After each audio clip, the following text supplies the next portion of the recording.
샬롬, 류 선생의 구속사 천국열차, 유도순 목사님의 신구약 성경 파노라마를 낭독하는 시간입니다. 지금은 에스겔 파노라마 40장에서 42장입니다. 환상을 통하여 회복될 성전을 보여주심. 요절은 40장 4절, 그 사람이 내게 이르되 인자야 내가 너에게 보이는 그것을 눈으로 보고 귀로 들으며 너의 마음으로 생각할지어다. 내가 이것을 너에게 보이려고 이리로 데리고 왔나니 너는 본 것을 다 이스라엘 족속에게 고할지어다 하더라. 40장에서 42장까지는 환상을 통하여 회복될 성전을 보여주시는 내용입니다. 성전 완성을 보여주시는 의도가 무엇인가? 본문은 이를 분명히 밝히고 있는데 보고 듣고 생각하고 본 것을 다 고하라 하십니다. 40장 4절. 왜 고하라 하시는가? 성전 환상은 우리가 사로잡힌 지 25년이요 성이 함락된 후 14년 정월 10일 곧 그날에 여호와의 권능이 내게 임하여 나를 데리고 이스라엘 땅으로 가시되 하고 40장 1절 시작이 됩니다. 사로잡힌 지 25년이 되고 예루살렘이 함락이 되고 성전이 불탔다는 소식을 들은 지도 14년이나 되어 자포자기 상태에 빠져 있는 자들에게 선지자로 하여금 회복될 성전을 전하게 하심으로 격려하고 소망을 주기 위해서입니다. 도표를 보시면 내가 너에게 보이는 것을 다 이스라엘 족속에게 고할지어다 라는 말씀을 중심으로 1. 내가 본즉 집 바깥 사명으로 담이 있더라 하고 제일 처음 본 것은 담이었습니다. 8. 그리고 마지막으로 본 것도 그 담은 거룩한 것과 속된 것을 구별하는 것이더라 합니다. 그 안에 2. 번제물과 3. 제단을 수직하는 제사장들이 수직하는 방과 4. 번제단과 5. 지성소와 6. 나무제단 곧 향단과 7. 거룩한 방들이 있는 것을 본 것입니다. 1. 40장에서 42장까지는 8장에서 11장까지의 내용과 상반된 광경입니다. 8장에서도 기어 나를 이끌어 예루살렘으로 가서 안뜰로 들어가는 북향한 문에 이르니 하고 8장 3절 그때에도 에스겔을 환상 중에 예루살렘으로 데리고 가서 성전을 보여주십니다. 무엇을 보았는가? 니은 담 안에서 장로 70인이 우상 숭배하는 광경, 제사장 25명이 여호와의 전을 등지고 태양을 숭배하는 가증한 일들을 8장 보게 하셨습니다. 그리하여 심판이 시작되는데 디귿 내 성소에서 시작할지니라 합니다. 9장 그리고 리을 숯불을 가득히 움켜가지고 성읍 위에 흩으라 하므로 10장 성은 불에 타고 미음 여호와의 영광이 떠나시는 11장 광경을 보여주십니다. 그리고 그 문단 8장에서 11장까지는 비유 내가 사로잡힌 자들에게 여호와께서 내게 보이신 모든 일로 고하니라 하고 11장 25절 끝을 맺습니다. 왜 고해야만 했는가? 죄를 책망하고 심판을 경고하기 위해서입니다. 당시 저들은 선지자의 말을 믿지 않았지만 경고한 대로 성은 함락이 되었고 사로잡힌 지도 25년, 성전이 불에 탄 지도 14년이나 지나서 이제는 아주 말라버린 뼈들처럼 된 상태입니다. 이번에는 회복될 성전을 보여주시고 너는 본 것을 다 이스라엘 족속에게 고할지어다 하시는 것입니다. 40장 4절 왜 고해야만 하는가?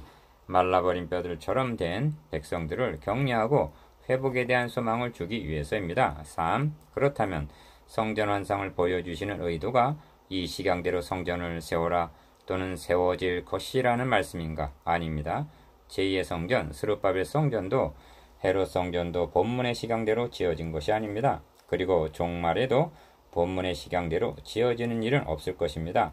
그러면 본문에는 청량이란 말이 자주 등장하는데 어찌 이토록 자세한 구조와 척수를 말씀하시는가? 선지서들의 예언은 대부분 삼중적인 의미가 있습니다. 4. 첫째는 선지자 당시입니다. 에스겔서는 1차적으로 당시에 사로잡힌 자들에게 한 말씀입니다. 저들에게는 성전이 회복된다는 말씀만으로는 부족했을 것입니다. 그래서 구체적으로 성전 구조와 척수까지를 알려주고 있는 것입니다. 사로잡힌 저들은 고달픈 일상 가운데서도 눈만 감으면 선지자로부터 들은 복구된 성전을 선명하게 그려볼 수가 있었을 것입니다. 말하자면 저들도 환상을 볼 수 있게 해 주었다는 말씀입니다. 5. 둘째는 그리스도의 초림 당시입니다.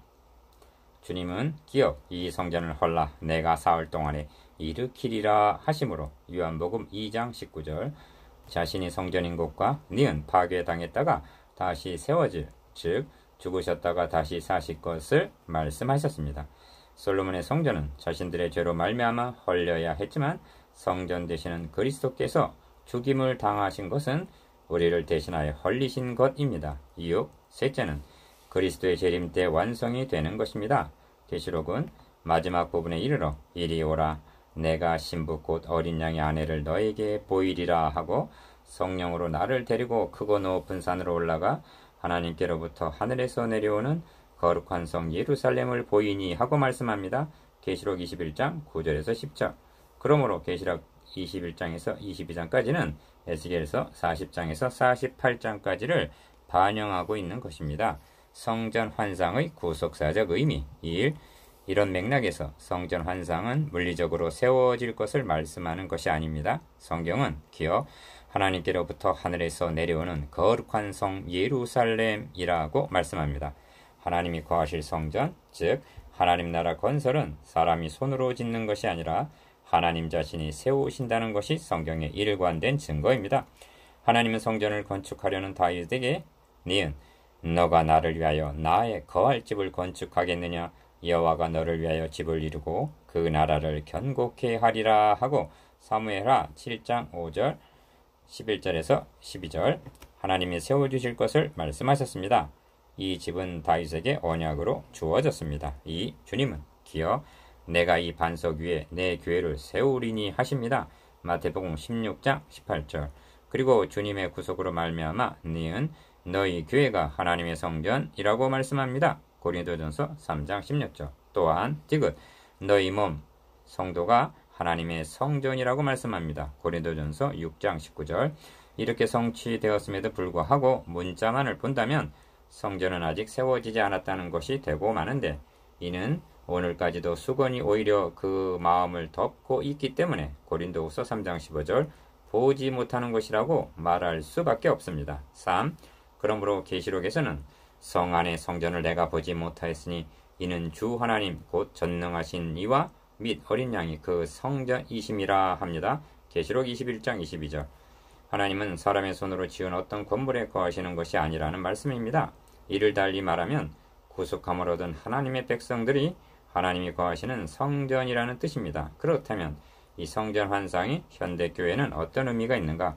구조를 알고 척수를 기억하는 데 있지 아니합니다.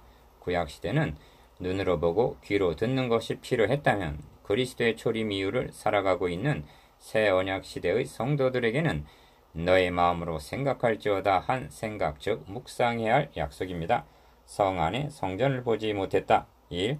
성령께서 선지자에게 성전 환상을 보여주시는 목적은 보고 듣고 너의 마음으로 생각하게 하기 위해서라고 말씀합니다. 그러므로 본문을 읽는 자는 생각해야 합니다. 베드로 사도는 우리 주 예수 그리스도의 능력과 강림하심을 너희에게 알게 한 것이 공교히 만든 이야기를 좇는 것이 아니요 우리는 그의 크신 위엄을 친히 본 자라 합니다. 그래서 내가 힘써 너희로 하여금 나의 떠난 후에라도 필요할 때는 이런 것을 생각나게 하려 하노라 합니다. 베드로후서 1장 15절에서 16절 성전 환상 주님의 변화하시는 모습을 본 선지자와 사도가 이를 우리에게 고해 주었다면 우리는 보는 것이 아니라 마음으로 생각해야 하는 것입니다.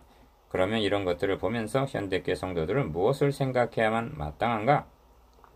이 성전이란 그들 중에 거할 성소를 지으라 하신 출애굽기 25장 8절 하나님의 집입니다. 형제는 여러분은 하나님이 사람과 함께 거하심이 어떻게 시작이 되고 왜 파괴되었다가 어떻게 회복되는 것이 가능해져서 완성이 되는지 말해줄 수가 있습니까? 성전 회복을 계시하시는 이 대목에서 이 점을 깨닫고 마음에 생각해야만 본문이 의미가 있게 되는 것입니다. 3. 먼저 밝혀두어야 할 점이 있습니다. 저는 자고 풀이나 하려고 이 책을 쓰고 있는 것이 아니라는 점입니다. 그런 책은 산적해 있기 때문입니다. 그렇게 하지 않는 결정적인 이유는 기어 그것은 의문이요 그리스도를 증거하는 것이 아니기 때문입니다. 이는 예수가 그리스도이심을 부정하는 유대인 학자들이 하는 일입니다. 성경의 중심 주제는 그리스도요. 요한복음 5장 39절. 니은 그러므로 저는 그리스도 곧 복음을 증거하기 위해서 이 글을 쓰고 있는 것입니다. 이제 우리도 이 말씀을 통해서 성전 계시를 보도록 하겠습니다. 40장 번제단과 제물과 제사장. 그가 또 그들을 청량하니 장이 100척이요 광이 100척이라 네모 반듯하며 제단은 전 앞에 있더라. 47절 1. 여러분에게 에스겔처럼 예루살렘 성전을 둘러볼 기회가 주어졌다면 제일 보고 싶은 곳이 어디겠습니까? 말할 것도 없이 지성소일 것입니다. 지성소는 성전의 심장입니다. 그러나 죄인은 접근할 수 없는 두렵고 떨리는 곳이기도 합니다. 대제사장일지라도 1년 1차만이 들어오는 것이 용납이 되었을 뿐입니다. 그것도 죄가 없어서가 아니라 참 대제사장 되시는 그리스도의 예표 인물이기 때문입니다. 그러므로 40장의 중심점은 지성소가 아니라 기업, 번제단과 제물과 제사장에 있습니다. 왜냐하면 죄인들이 하나님께 나아가기 위해서는 반드시 니은 번제단, 제물, 제사장을 통해야만 가능하기 때문입니다. 그러므로 본장에서는 먼저 희생의 고기가 있더라. 43절, 번제단은 전 앞에 있더라. 47절, 구경한 방은 제단을 수직하는 제사장들의 쓸 것이라 하고 46절, 제단, 제물, 제사장을 보여주십니다. 그러면 여러분은 제단, 제물, 제사장을 보면서 무엇을 생각하십니까? 다시 상기시켜 드립니다만 이는 이렇게 성전을 세워라 번제단을 만들고 제사장을 세워서 번제를 드리라 하는 말씀이 아닙니다. 물론 구약의 성도들은 그렇게 해야만 했습니다. 왜냐하면 그리스도가 오시기 이전에 그림자의 시대였기 때문입니다. 그러나 본문이 33장으로부터 시작된 회복을 말씀하는 문맥임을 놓치지 마시기 바랍니다. 내가 한 목자를 그들의 위에 세워 먹이게 하리라. 34장 23절. 내가 또 그들과 화평의 언약을 세우고 34장 25절. 또 새 영을 너희 속에 두고 새 마음을 너희에게 주되 36장 26절. 내 종 다윗이 그들의 왕이 되리니 하신 37장 24절. 문맥을 놓치지 않고 있는 그리스도인이라면 성전 환상을 통해서 기업 말씀 육신에 대해 우리 가운데 거하심에 하고 요한복음 1장 14절 성막으로 임마누엘 하시어 니은 그리스도께서 장래 좋은 일에 대제사장으로 오사한 히브리서 9장 11절 참 대제사장이 되어서 디귿 염소와 송아지의 피로 아니하고 오직 자기 피로 영원한 속죄를 이루사 단번에 성소에 들어가셨느니라 한 히브리서 9장 12절 그리스도를 생각해야 마땅하다는 말씀입니다. 3. 만일 번제물, 번제단, 제사장을 보여주시는 본문을 대하면서 이를 생각하지 못한다면 그는 오늘까지도 구약을 읽을 때 그 수건이 오히려 벗어지지 아니하고 있기 때문일 것입니다. 고린도후서 3장 14절 이 점을 강조하는 이유는 세대주의적인 해석은 본 문단이 종말에 이르러 유대인들이 문자적으로 성전을 복구하여 문자적으로 예물을 드리다가 적 그리스도에 의하여 패하게 될 것으로 보고 있기 때문입니다. 이는 새 언약을 옛 언약으로 되돌리는 곡해인 것입니다. 41장 지성소와 향단 그가 내전을 청량하니 장이 20척이요 광이 20척이라 그가 내게 이르되 이는 지성소니라 하고 41장 4절 1. 41장의 중심점은 지성소와 4절 향단에 있습니다. 22절 성전은 첫 장막인 성소와 휘장 뒤에 있는 지성소로 되어 있었습니다. 이는 하나님이 그렇게 하라고 명하신 식양입니다. 그러니까 에스겔은 지성소, 즉 내전을 보는 것입니다. 그렇다면 지성소를 통해서 계시하시려는 바가 무엇인가? 첫째는 오직 너희 죄악이 너희와 하나님 사이를 내었다. 이사야 59장 2절, 즉 가로막게 했음을 보여주시기 위해서입니다. 그러면 1500년 동안이나 가로막혀 있던 휘장이 언제 어떻게 해서 열리게 되었는가? 본문에는 이에 대한 언급이 없습니다만 새 언약의 성도들은 마땅히 생각해야만 합니다. 왜냐하면 가로막혀 있던 휘장이 열려지지 아니하는 한 진정한 회복은 없기 때문입니다. 그러므로 형제들아 우리가 예수의 피를 힘입어 성소에 들어갈 담력을 얻었나니 그 길은 우리를 위하여 휘장 가운데로 열어놓으신 새롭고 산 길이요 휘장은 곧 저의 육체니라 하고 말씀합니다. 히브리서 10장 19절에서 20절 즉 주님께서 우리 죄를 위하여 육체를 찢으심으로 휘장이 열리게 되었다는 것입니다. 둘째는 1년 1차 대속죄일에 피를 가지고 들어가는 대제사장은 그 피를 어디에 쏟았는가? 속죄소입니다. 속죄소는 법궤의 뚜껑에 해당되는 부분입니다. 3. 법궤 윗부분, 즉 뚜껑에 해당하는 곳이 속죄소임을 명심해야만 합니다. 그리고 하나님이 그곳에 피를 쏟으라 명하신 것입니다. 왜냐하면 이는 우리가 피알이 있게 된 것을 나타내기 위해서입니다. 로마서에는 4가지 아래가 있습니다. 첫째는 기억, 율법 아래 있는 자들이 있습니다. 로마서 3장 19절 상반절. 이는 하나님의 율법을 통해서 보신다는 뜻입니다. 그렇게 되면 둘째는 니은, 다 죄 아래 있게 되어 로마서 3장 9절. 셋째는 디귿, 하나님의 심판 아래 로마서 3장 19절 하반절 있게 되는 것입니다. 이것이 구약시대의 실상이었습니다. 4. 그런데 또 하나의 아래가 있는데 그것은 은혜 아래 있음이니라 한 로마서 6장 14절의 은혜 아래입니다. 속죄소 위에 뿌려진 피는 주님의 대속의 피를 상징합니다. 하나님이 우리를 직접 보시게 되면 율법 아래, 죄 아래, 심판 아래 있게 되지만 그리스도의 십자가를 통해서 보게 될 때는 피 아래, 즉 은혜 아래 있게 되는 것입니다. 이 피를 통해서 우리를 보실 때에 정죄함이 없는 것입니다. 왜냐하면 그리스도께서 대신 정죄를 당하셨기 때문이요. 뿌려진 피가 이를 증언하고 있기 때문입니다. 나아가 의롭다함을 얻게 되는 것입니다. 이것이 그리스도의 구속을 믿어야 하는 이유입니다. 이것이 복음입니다. 지성소의 식양을 보면서 이를 생각할 수 있어야만 하는 것입니다. 5. 다음은 나무제단 41장 22절 즉 향단입니다. 향단은 나무로 만들고 금으로 썼습니다. 그리하여 금 향단의 향연은 또 다른 천사가 와서 제단 곁에 서서 금 향로를 가지고 많은 향을 받았으니 이는 모든 성도의 기도들과 합하여 보좌 앞 금단에 드리고자 함이라 한 기도의 상징입니다. 계시록 8장 3절. 질문을 드려보겠습니다. 지성소의 휘장이 열리자 제1차로 들어간 분이 누군지 아십니까? 그리로 앞서가신 예수께서 멜기세덱의 반차를 조차 영원히 대제사장이 되어 우리를 위하여 들어가셨느니라 합니다. 히브리서 6장 20절. 그리하여 그가 항상 살아서 저희를 위하여 간구하심이니라 합니다. 히브리서 7장 25절. 우리는 땅에서 기도를 드리나 주님은 하늘 성소에서 우리를 위하여 간구하신다고 말씀합니다. 이 향단은 주님의 중보기도를 상징합니다. 그러므로 히브리서 9장 4절에는 지성소 밖에 있던 금 향로가 지성소 안에 있는 것을 보게 됩니다. 왜냐하면 주님은 지금 하늘의 성소에서 우리를 위하여 간구하시기 때문입니다. 향단을 보면서 이를 생각해야만 하는 것입니다. 42장 제사장의 방과 담.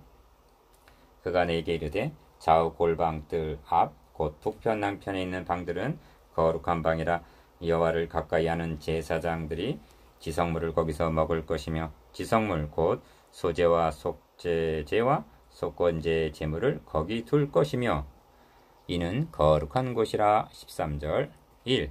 42장의 중심점은 제사장이 있습니다. 기억 제사장의 방들을 거룩한 방이라 합니다. 13절 니은 제사장의 의복은 거룩하다 합니다. 14절 왜냐하면 백성을 대신하여 하나님께 나아가는 자들이기 때문입니다.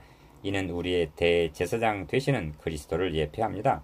인류의 시조 아담 하와는 직접 하나님과 교제할 수 있도록 하나님의 형상대로 지음을 받았습니다. 그러나 범죄함으로 말미암아 그 후예들은 중재자인 제사장과 대속의 제물을 필요로 하게 된 것입니다. 이 성경은 말씀합니다. 이제 한 말에 중요한 것은 이러한 대제사장이 우리에게 있는 것이라. 히브리서 8장 1절. 성경 말씀 전체가 중요합니다. 그 중요한 말씀 중에 중요한 것은 이러한 대제사장이 우리에게 있는 것이라고 말씀합니다. 기억 구약시대의 제사장은 죄 있는 자였으나 우리에게 있는 제사장은 영원히 온전케 되신 하나님의 아들을 세워 주셨습니다. 히브리서 7장 28절. 니은 구약의 제사장들은 죽음을 인하여 갈렸지만 우리에게 있는 제사장은 영원히 계신 고로 그 제사 직분도 갈리지 아니하기 때문입니다. 히브리서 7장 24절. 디귿 구약의 제사장들은 짐승의 피를 가지고 들어갔으나 우리의 대제사장은 오직 자기 피로 영원한 속죄를 이루사. 히브리서 9장 11절에서 12절. 단번에 영원히 온전케 하시고. 히브리서 10장 14절. 리을 항상 살아서 우리를 위하여 간구하여 주시기 때문에 히브리서 7장 25절 이러한 대제사장은 우리에게 합당하니 히브리서 7장 26절 히브리서 파노라마 참고 이러한 대제사장을 우리가 가졌다는 것이 얼마나 큰 은혜인가. 3. 그런데 이제는 그리스도의 구속으로 말미암아 오직 너희는 택하신 족속이요 왕같은 제사장들이라고 말씀합니다. 베드로전서 2장 9절 신약성경은 말씀합니다. 기억 너희도 산돌같이 신령한 집으로 세워지고 예수 그리스도로 말미암아 하나님이 기쁘시게 받으실 신령한 제사를 드릴 거룩한 제사장이 될지니라. 베드로전서 2장 5절 니은 또 말씀하시기를 그러므로 형제들아 내가 하나님의 모든 자비하심으로 너희를 권하노니 너희 몸을 하나님이 기뻐하시는 거룩한 산제사로 드리라. 이는 너희 드릴 영적 예배니라. 로마서 12장 1절 성경 계시의 신령한 의미를 아는 자만이 제사장적인 삶을 살아갈 수가 있는 것입니다. 4. 그러므로 성전 계시는 그 다음은 거룩한 것과 속된 것을 구별하는 것이라는 20절 말씀에 이르게 됩니다. 성경 계시는 다음으로 시작하여 40장 5절 다음으로 마치고 42장 20절 있음을 유념해야만 합니다. 왜냐하면 다음은 거룩한 것과 속된 것을 구별하는 것이기 때문입니다. 그렇다면 현대교회는 거룩한 것과 속된 것을 구별하는 담이 있는가 하고 묻지 않을 수 없습니다. 제사장의 직무는 내 백성에게 거룩한 것과 속된 것의 구별을 가르치며 부정한 것과 정한 것을 분별하게 하는 것이라 말씀합니다. 44장 23절 만일 교회가 자정 능력을 상실하게 되면 38에서 39장까지에서 대한 바 있는 곡을 끌어다가 치게 하심으로 관건적으로 교회를 정화시키는 것입니다. 이상에서 말씀한 것들을 생각할 때만이 성경 계시가 우리에게 유익하게 되는 것입니다. 5. 묵상해 보겠습니다. 기억 성전환상을 보여주시는 의도에 대해서 니은 40장의 번제단과 제물과 제사장에 대해서 생각할 점은 디귿 41장의 지성소와 향단의 신령한 의미에 대해서 리을 42장의 이러한 제사장이 우리에게 있다는 점에 대해서